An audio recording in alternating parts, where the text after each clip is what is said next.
So this is part 2. As I was saying, part 2 of certain things that were invented. And I was talking about the kidney issue. Kidney failure here, kidney failure there, kidney failure everywhere. I mean, if you cast your minds back, just as recently as somewhere in 2006, 2005, you hardly heard about this kidney issue, kidney failure, and all this all over. But if you've looked closely, you see, the very moment we decided and we accepted and became a noodle republic. I'm not mentioning any brand name. The very moment we accepted, we embraced, we became a noodle republic. And then we saw it widespread everywhere. We saw school kids being prepared for school kids. We saw it being sold in street corners. It became the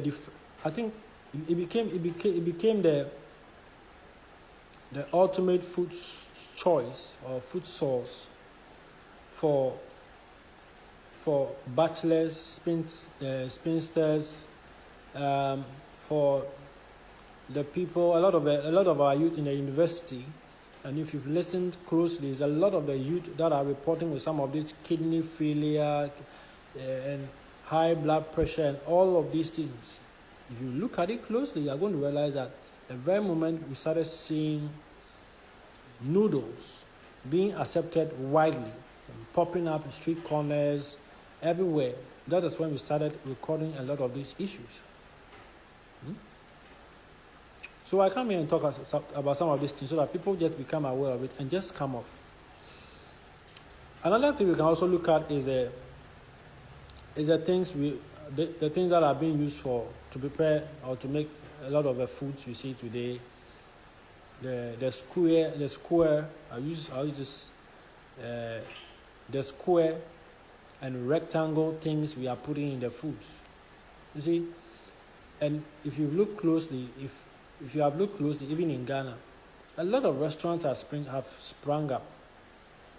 And one of the things that it tells us is a lot of people have moved away from cooking to ordering food.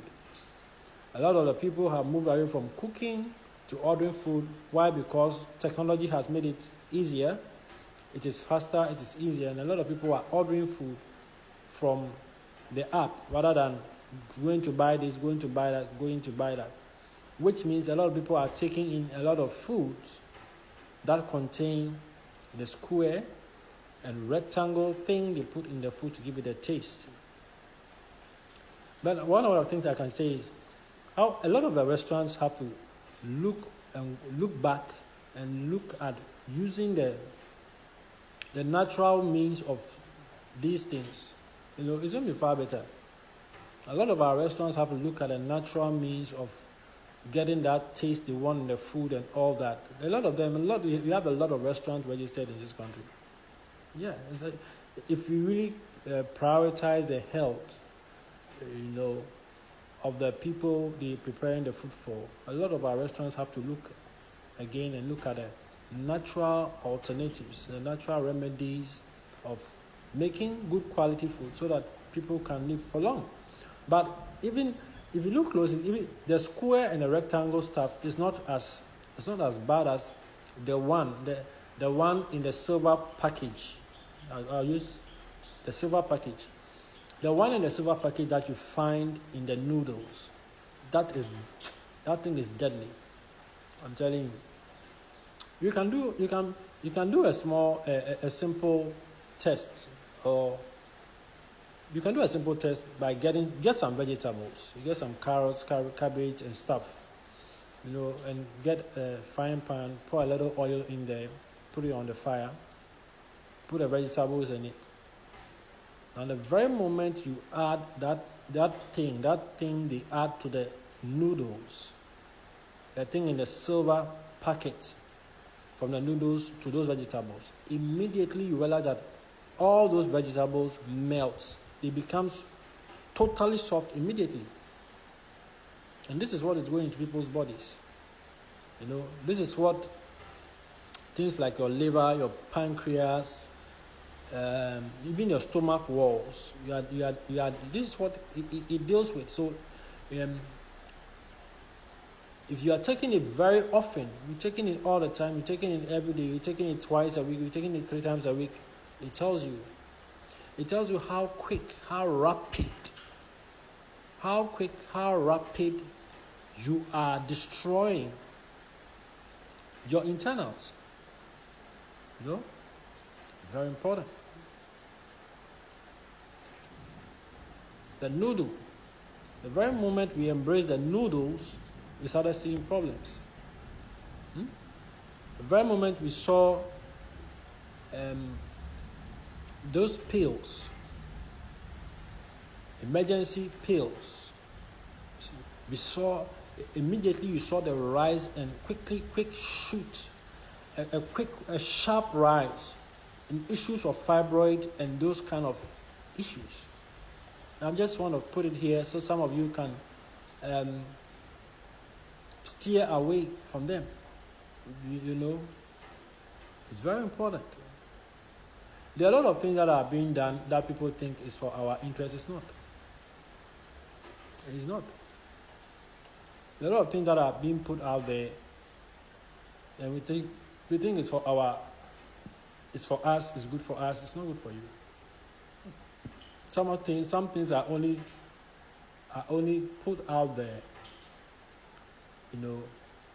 to open the doors or open the floodgate so that we can have more casualties of something. It's not for your good. It's not for your interest. There are a lot of things. And see, anybody who is awakened, one of the things you realize is there are a lot of things that when you look at it and look at the effect of it immediately, it doesn't have any side effects. But when you look at that same thing, that same thing and expand it 5 years, 10 years, 15 years, you realize that I don't need this thing. There are a lot of things we're seeing around us, a lot of things that are being said, there are a lot of things that are being promoted. When you pick that idea, whatever is being suggested, when you pick it and look at it immediately, it feels good. It feels okay. It makes sense. But that same thing, when you pick that same thing and project it 5 years, 10 years, 15 years into the future, you realize that I don't need this thing now. I shouldn't touch this thing now. I'm telling you. So just come in here on the 2nd June 2024. This is what I have to share with you. I have other ones coming up.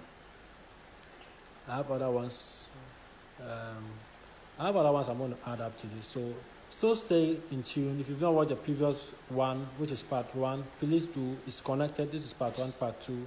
Thank you once again. This is still Christ Without Borders.